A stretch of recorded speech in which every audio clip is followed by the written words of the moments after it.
안녕하세요. 안나책방에 오신 걸 환영합니다.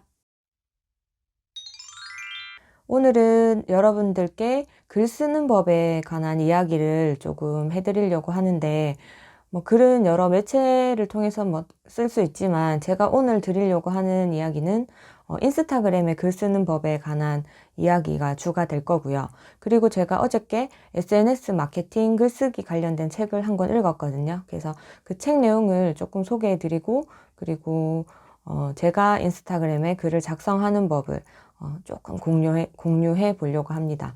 제가 어제 읽었던 그 SNS 마케팅 글쓰기 관련된 책을 한마디로 정리하자면, 좋은 이미지는 클릭을 유발하지만 구매로 연결되는 가치는 그 글에서 결정된다. 이렇게 정리할 수 있을 것 같아요. 지금 다양한 플랫폼에서 사람들이 물건을 판매하고 또 구매하는 그런 온라인상의 그 상거래가 되게 활발하게 이루어지고 있잖아요. 그런데 이제는 단순히 예쁜 이미지, 화려한 영상만으로는 고객들이 그 물건을 구매하지 않는다는 거죠. 그 사진과 영상에 더불어서 그 물건을 꼭 사게끔 만드는 그런 글쓰기 스킬이 필요하다고 책에서 강조하죠. 내가 물건을 팔든 내 이야기를 하든 책 이야기를 하든 어쨌든 글쓰기에는 큰 힘이 담겨 있다는 이야기를 책에서도 강조하고 있고, 저도 실제로 글을 한 2년 가까이 써보니까 분명히 글에는 힘이 있다는 걸 또 제가 직접 느껴보기도 했거든요. 그래서 지금부터 제가 인스타그램에 책을 읽고 글 쓰는 법에 대해서 조금 여러분들께 팁을 공유해 드리려고 합니다. 제가 첫 번째로 공유해 드릴 팁은 바로 핵심 메시지는 첫 문장에 기록하라입니다. 그럼 핵심 메시지는 어떻게 찾냐라고 질문을 하실 텐데, 책을 읽다 보면 강하게 남는 문장이 분명히 있으실 거예요. 책마다 다르고 사람마다 다르겠지만 분명히 그런 문장은 꼭 있습니다. 제가 좋아하는 제임스 클리어의 아주 작은 습관의 힘의 책을 예를 들어보면, 이 책의 에필로그에 보면 소제목으로 이런 문장이 있어요. 100번만 반복하면 그것이 당신의 무기가 된다. 딱 한 줄이잖아요. 그 핵심 메시지를 또 너무 길게 쓰시면 안 돼요. 딱 한 줄로 정리해서 그 한 줄의 핵심 메시지를 첫 줄에 던집니다. 그러면 사람들이 이거 하면서 밑에 글도 읽게 되는 거죠.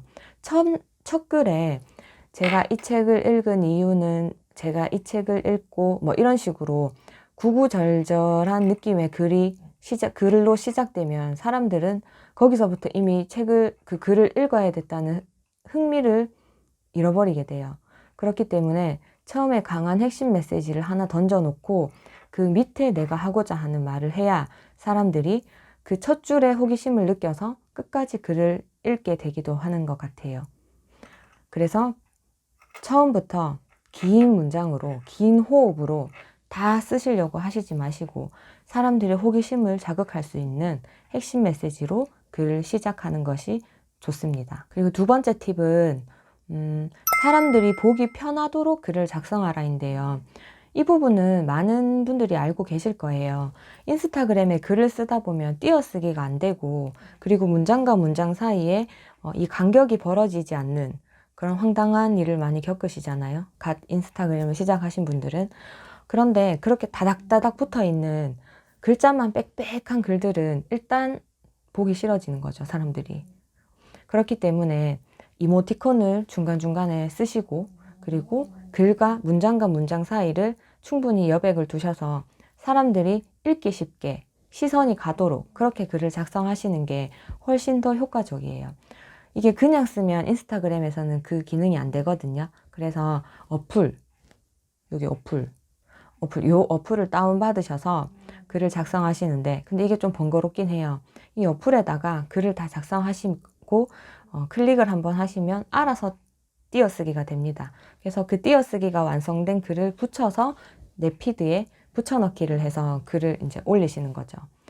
조금 번거롭긴 해도 이렇게 해서 사람들이 보게 편하게끔 그렇게 글을 작성하셔야지만 사람들이 내 글에 관심을 가지고 끝까지 읽게 되는 겁니다. 세 번째로 제가 공유해 드릴 팁은 마지막 메시지에 신경을 쓰셔서 글을 작성하라입니다. 첫 번째 핵심 메시지가 조금 부족하다고 느끼셨다면, 아니면 책 속에는 그런 문장들이 꽤 많잖아요. 하나만 있진 않아요. 그래서 첫 번째 메시지에 던진 메시지보다 조금 더 강한 메시지, 마무리되는 그런 글을 찾으셔서 마지막 문장에 넣으시고, 혹시 그게 힘드시다면 차라리 질문으로 글을 마무리해 보세요. 예를 들면 여러분들은 어떻게 생각하시나요? 라던가 그 글을 읽은 사람이 생각을 하게끔 만들고, 그리고 그 대답을 하려면 위에 글들을 읽어야 되잖아요. 그래서 마지막 문장을 쓰실 때 질문으로 마무리를 하시던지, 아니면 첫 핵심 문장보다 조금 더 강하되 마무리 느낌이 나는 글로 글을 마무리하고 완성하라입니다. 그리고 마지막 네 번째이자 가장 중요한 꿀팁을 말씀드리겠습니다. 아까 제가 처음에 물건을 팔든 내 이야기를 하든 글이 주는 힘이 있다고 했잖아요. 근데 그 글이 주는 힘은 그대로 베껴 쓴 그런 글, 이 책 내용, 책 리뷰라고 해서 책 내용만 구구절절 쓰면 사람들이 잘 읽지 않아요. 그래서 반드시 책 리뷰를 작성하시더라도 내 이야기를 포함시켜서 글을 작성하세요.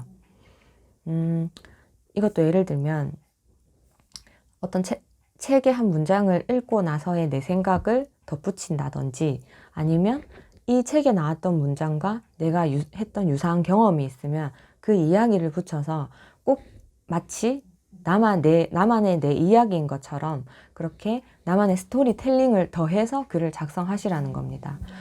구구절절 책 이야기만 하신다거나 구구절절 물건에 대한 이야기만 하시면 그 글은 지루해서 끝까지 다 읽지 않습니다, 사람들이. 그러니까 글을 작성하실 때 길게는 아니더라도 내 생각, 그 다음에 내 이야기를 꼭 더해서 글을 작성하시는 거를 추천드리고 싶습니다. 제가 조금 전에 드린 이야기들을 정리해서 말씀드릴게요. 글을 작성하실 때 제일 눈에 띄는 첫 줄에 강한 핵심 메시지를 던져놓고 글쓰기를 시작하라. 그리고 아래의 글은 책에 대한 내용을 쓰되 내 이야기를 포함시켜라.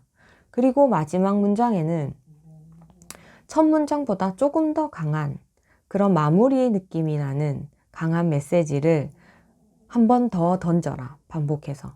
만약에 그게 없다면, 못 찾으셨다면 차라리 질문으로 마무리를 하라. 이제 정리가 조금 되셨나요? 제 이야기를 듣고 도무지 모르겠다 하시는 분들도 계실 거고, 이미 다 알고 있는 내용인데 그게 말처럼 쉽지 않다 하시는 분들도 분명 계실 거예요. 하지만 가장 중요한 건 글도 계속 써야 실력이 는다는 거예요.